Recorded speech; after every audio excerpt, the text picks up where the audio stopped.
This is our latest hit of World Rugby's Between the Lines series. I'm Sean Maloney, and joining me for the next 20 odd minutes, it's a special guest all the way from NZ, a World Cup winner, Charmaine Smith. How are you doing? Kia ora. I'm doing well, thank you. How are you? Look, I'm going along okay. We're doing it all right at this end of the world, aren't we? New Zealand, Australia, rugby already happening in your part, and Australia not far away either. Yeah, that's the one. Leading from the What have you front down made? here. You certainly are. What have you made of some of the rugby that's been on display via Super Rugby Aotearoa over the last little bit? No, it's been awesome. It's awesome to have live sport back again. I haven't been able to watch all of the games. Been working still and had a bit of a break with my family. But no, the games I've seen, it's awesome. It's great to have live sport back here. It sure is, and it has been. And this COVID break, apart from knocking rugby around every which way, kind of caught you as well. You had to announce your medical retirement during the break. Run me through that. Yeah, so it's been an interesting few months for me. Obviously being in lockdown and we had what we call bubbles over here in New Zealand of who we were living with, and I did have work, so I was still working throughout lockdown, but I found out about my neck before we went into lockdown but was unable to see the specialists because of what was happening until afterwards. So I was sort of in a grey area of not knowing what my future was going to be in rugby, and as well going through everything and working during COVID, and I guess all the risk around that, and responsibilities as well. So yeah, it was an interesting time for me, that's for sure. It's a real shame that we won't see you back on the field. It really, really is. Having had watched your highlights this afternoon, just getting a taste of what you've delivered in the black jersey over the last few years. Spin it back to me, or spin it back rather to the work front. What do you do for a job? I understand it's quite an interesting pursuit you've chosen. Yeah, so I've been a police officer with the New Zealand Police for 8 years now. I'm currently a sergeant on road policing here in Auckland, in New Zealand. So, yeah, we were working throughout COVID.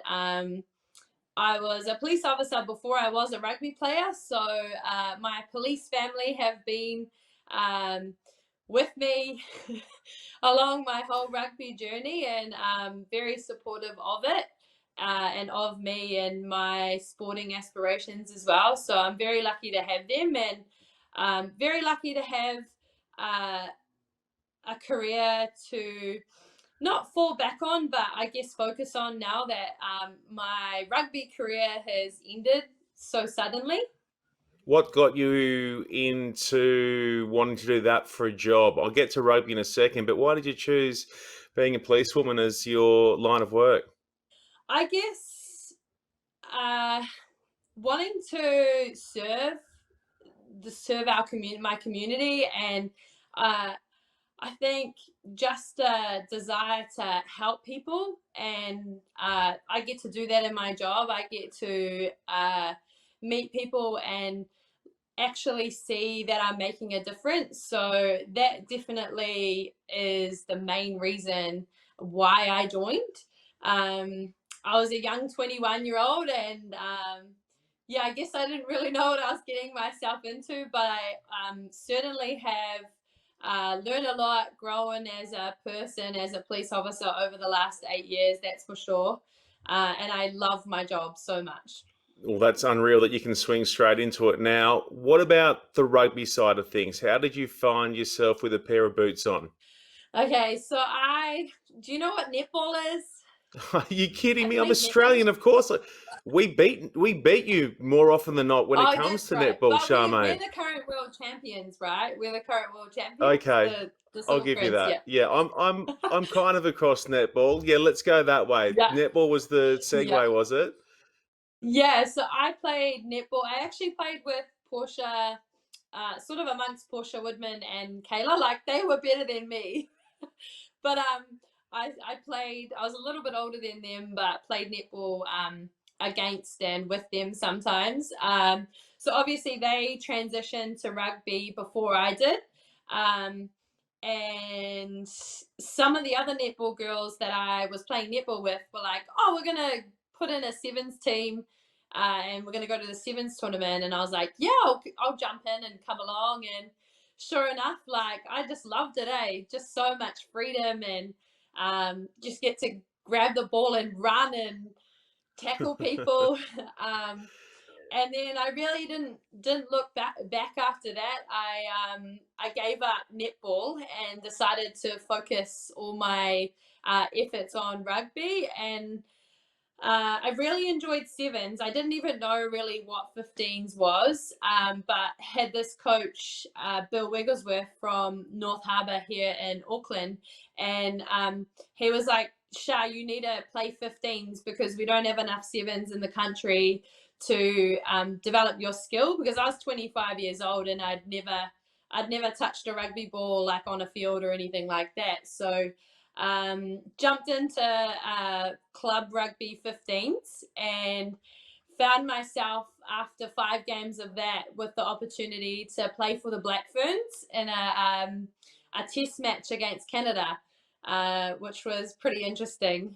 Hang on a second. So you had 5 club games. That was it. That's all it took before you were launched into the national jersey. Yeah, it was I put it down to a lot of luck and a bit of good timing. So the Black Ferns were rebuilding. It was the year after the World Cup where they hadn't got the result that they were after. So they were in like a rebuilding phase, and I think it was actually a lot of good luck and good timing that I found myself there. But I definitely I felt like I was in the deep end a little bit, and I had a lot to learn. Just a because little bit, yeah. Yeah, I still needed to learn the rules of the game. Like, I always say, like, before our first test match, the training before our test match, I'm a lock, right? And the girls are like, yeah, we're gonna maul off this line out, and I was like, yeah, cool. What's a maul? What do we?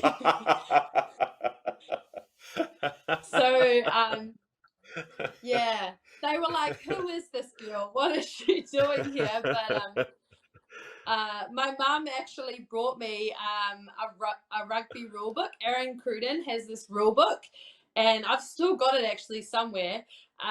She brought it for me after my first tour, and she's like, you actually need to like sit down and read this. And so yeah, I had some rules to learn. Yeah, never really looked back after that. Dare I ask, so the rules were still quite fresh. How did you go with the haka for that debut game? Like, you must have been a mess. Yeah, so I was really nervous for it. I was almost more nervous for that than the actual rugby game. Now that I look back, I'm like, I should have been so nervous for that rugby game because I had no idea what I was doing. But once we did the haka, I was like, okay, like it's almost like like now I can focus on the game. And I guess for me, what I lacked in my rule knowledge, I knew I needed to make up for in my, I guess, physicality, or like I just ran. Like I was like, I'm gonna run this whole game. And I did. I ran so much. I ran from one side of the field to the other, like way too much. But I was like, I don't know the rules. I don't really know what I'm doing, but I'm gonna try, and I'll be here. So yeah, it was a pretty interesting debut for me, that's for sure. And that was against Canada. Who were some of the other Black Ferns Sevens greats that you had in that team? I'm guessing Porsche would have been there. Was Kayla McAllister and who else was in the mix with you? So Porsche and Kayla weren't in that 15. So that was the 15-a-side team. Where Stacey Waka, she debuted at the same time as me. So that was, yeah, so we had Stace there. I'm trying to think of who else we had. We had a lot of ex-7 players on that tour as well, like Linda Aitunu, and I'm trying to think of others now. Justine Lavere. who had previously played sevens, and they were at that time in the 15s. So yeah, I had so much fun though. Rugby has given me so many opportunities. That was my first time traveling outside of New Zealand. I was 25 years old, right? And I grew up in a really small town. Um, and yeah, I'd never traveled, and we got to Canada. I just followed my team because I was so scared to be alone anywhere because I had no idea. Um, but they played lots of tricks on me. They had me I on bet so they would much. have. Like, yeah, we were in the city in Calgary, and somehow they led me to believe that bears would ride on the garbage trucks like through the city, and I was terrified to leave the hotel by myself. I needed to go to the shops for something, and I just didn't go because I was scared of seeing a bear. That's all I could think of. So they definitely Wait a had their second. fun. 5 years on, have you had a chance to let that sink in as to how outrageously silly that would be? Bears riding garbage trucks through a main city of Canada. Yeah, I know, it's amazing, eh? What I can definitely say my knowledge of the world has increased a lot since that time. Well, it And doesn't I sound reckon like there it'll was be a pretty it was hard a low for newbies. baseline that you're working from, wasn't it? It was a low It was baseline that very you're low. kicking off from, so it was always going to be like Yeah. this. Yeah. Yeah. There was a lot of room for improvement, that's for sure. What year was that tour? 2015. All right. So 2015, you make your debut in the black jersey. 2 years later, you find yourself at the World Cup. Let's spin it back to Ireland and step me through some of the moments from that campaign that jump out at you on your way to claiming the top prize. Yeah, so I guess a really big part, I guess a pivot, like a pivotal moment, if that's the right word, for Mm-hmm. us leading up to the World Cup was our loss against England. So we had a double header with the Māori All Blacks. They played the Lions here in New Zealand, and we lost to England in that game. And that was our last international game going into the World Cup. And I really think like that was a really important loss for us. They say that you learn more when you lose than when you win, and we definitely reflected a lot on what went wrong in that game. And um, because we weren't, so we went away from that game and we went back to our home regions. The team wasn't together or anything, but we connected with players that live nearby. For example, we knew that in the forward pack we had lost it in our mauls. We'd got driven over the line and they scored like off quite a few mauls. So we got together up here and we practiced against the boys. We really put everything into learning from our mistakes from that game. I guess, yeah, for me, it was just an amazing experience. Like, I've never been involved in anything like that before. And going to the World Cup, again, a new country for me, another country to travel to. I didn't have any family over there. So it's just I guess a reflection on our team, like the culture in our team. We really are a big family, and we stuck together quite closely throughout the campaign. And yeah, I actually watched the final back for the first time the other day. I've never watched the World Cup final.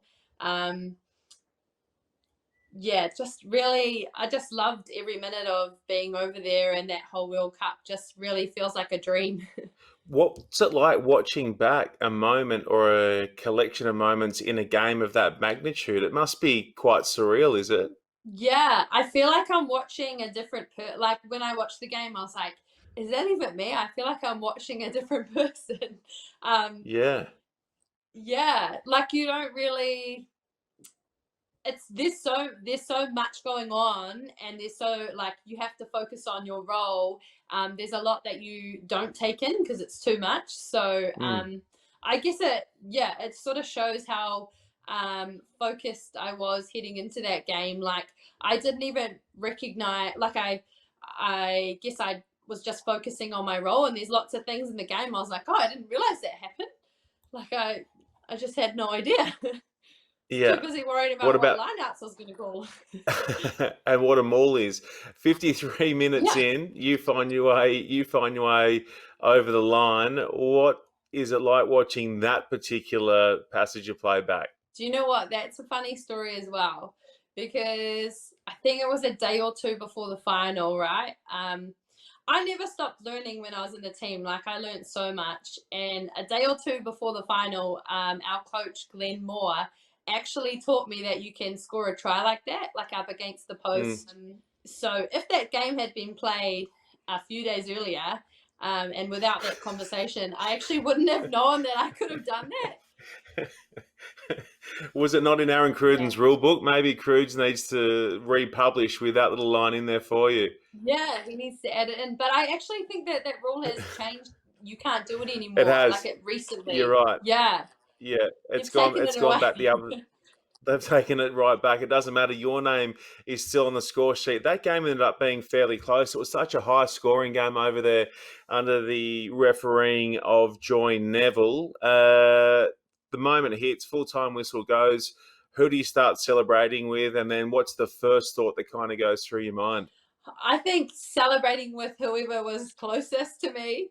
Um, And definitely the first thing that went through my mind was my family back home, who I knew would be watching me on the TV. So, yeah, just all of the girls. I had two friends in the crowd who had come over from England.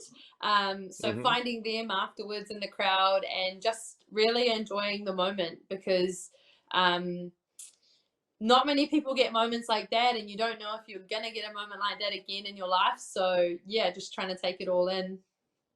I guess there was a real nice contrast there as well, because you're only 2 years into your NZ career at that stage, but you would have been playing alongside women who'd been going at it for a lot longer, who'd gone through the issues of the World Cup before you, where it didn't go the way they wanted to. How did they react to getting the job done there in Ireland? They were like, their what they'd learned from, I guess, their past losses definitely helped, and they were really good at sharing that with us and sharing what they'd learned. They did talk a lot to us about the previous World Cup. So um, yeah, it had been a long time coming for some of those girls. Like, I guess 8 years between Mm. um, holding that cup up. So you could see how important it was to them, and it was so cool to see as a teammate. But they definitely, their experience through that loss helped us, helped people who had never been to a World Cup before, like, hugely. That's for sure. I spoke to Portia Woodman about this going back a couple of months, but having the World Cup at home in 2021, how big do you think that'll be next year on your in your backyard? It's gonna be so awesome. Auckland and Whangarei. I'm from Whangarei. My family still live up there as well. And I think as well, not only it being here on home soil, the game has grown so much. Even from when I started, the level of the speed of play, the level of skill, it's increased hugely. And I'm just so excited to see the level of competition. And I think, especially like our top five teams in the world, the gap between them is closed like hugely. Um, so it'll be really interesting. I can't wait to watch it. You obviously will be tipping your women to get it done at home. Give us a couple of players to watch. I know that we're a long way from home, but potentially we'll see some of your ex-teammates in action over the next little bit through Super Rugby in NZ. Who are a couple of players that are on the horizon to do big things back end of this year and at the World Cup next? You know what? We have some young, exciting players coming through. A good friend of mine, Sapphire Abraham, she's a transition from the backs into a hooker position, and she actually spent a little bit of her of her childhood in Australia, but she's a Kiwi, like we're claiming her. Born here as well, okay? So don't even go there. But honestly, I can't wait to see what she brings to the world stage. There's big things coming from her and a lot of the other young girls that are coming through. They're exciting, they're keen, they're working hard, and yeah, it's gonna be just watch this space, I think. Okay, I like that. Just watch this space. Hey, quickly, given that you had kicked things off in the world of sevens, I'm sure you must keep an eye on how the sevens outfit New Zealand are travelling at the moment as well. What's your take on what they're delivering? The Black Ferns Sevens girls, they're awesome, eh? Like they're just on another level, really, aren't they? Mm-hmm. And I know some of them love playing 15s as well and want to do both the Olympics and the World Cup next year. So it's just so exciting. It's so awesome for women's rugby. It's awesome that players can do both sevens and 15s, and just the level that they're on at the moment and what they're doing on the world stage is out of this world. It's amazing, and yeah, I love watching them and cheering them on. I'm a teammate, but I'm also like a fangirl of them. Yeah, you know what? I'm a fanboy of what they do as well. They are absolutely Yeah. unbelievable. So tell me this, Charmaine, what's next for you? So back into the uniform. Obviously, I saw your Instagram profile today trying to get out and get running again. That looked like it Oh was a bit of a gosh. battle. Hey, don't show any of that, okay? No, You yeah, showed it definitely. yourself. Yeah, first day back running today. I'm honestly like, yeah, obviously I've got my policing career, and I'm really looking forward to focusing on that. But I do want to stay involved in rugby. I'm not sure how I'm going to be involved at this stage, but I definitely do want to stay involved. I love the game, and a big part about why I stuck with rugby and kept playing is the people that the game brings together and the people you get to meet through rugby. And you don't only have to be playing to to experience that. So we'll see. I don't think I have the vocab for like commentating, but we'll I don't see. know. I don't know. Well, I don't know. I think you might. The only issue for you on that front is you've got Ruby Tui to try and knock out of the way. Stacey Oh no, I Flula. can't keep up They're with all that. pretty polished. They're all pretty polished with a microphone in I their don't hand. They have the go okay. puns. Yeah, I don't And have the vocab or the puns that she has. you've Like, I've got none you've of that. you've So I even think commentating's probably out of it. Um, uh, we'll see. I don't know. I do want to be involved though. So yeah, I'm looking forward to what's next for me. I just want to close out with one final question. Your ability to pack so much rugby inside 5 years and hit the top of the tree is remarkable. You've got a really strong following there in New Zealand, as you should have. What's the best bit of advice you would offer up to a young girl or young boy in terms of how to reach the levels that you were able to? I guess for me, it's to firstly be teachable. It's so important that someone can teach you things. It doesn't matter actually how much you know, it's whether you can learn new things. So I would say to any young rugby player, make sure that you never stop learning and wanting to learn.